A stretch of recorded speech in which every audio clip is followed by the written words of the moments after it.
அஸ்ஸலாமு அலைக்கும். வணக்கம் நண்பர்களே, எப்படி இருக்கீங்களா? நல்லா இருக்கீங்களா? சவுதி அரேபியாவில் பாரம்பரிய ஆணையம் ரியாத்தின் அல் அர்கோப் பீடபூமியில் 50,000 ஆண்டுகள் பழமையான பொருட்களை கண்டறிந்துள்ளது. இந்த பழமையான கல்கருவிகள் மத்திய கற்காலத்தை சேர்ந்தவை, அதாவது 50,000 ஆண்டுகள் பழமையானவை என்று கூறுகிறார்கள்.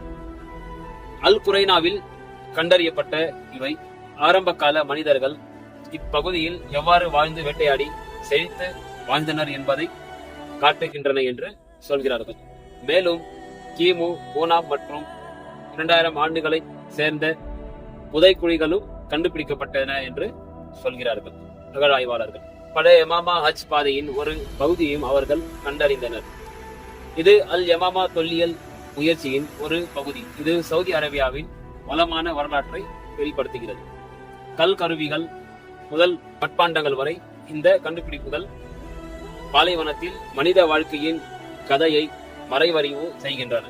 இப்போ 50,000 ஆண்டுகள் கழித்து அந்த காலத்து கல் கருவிகள் ரியாத் அல் அர்கோப் பீடபூமியில் மணலுக்குள் புதைந்து கிடைந்ததை அகழாய்வாளர்கள் கண்டுபிடித்திருக்கிறார்.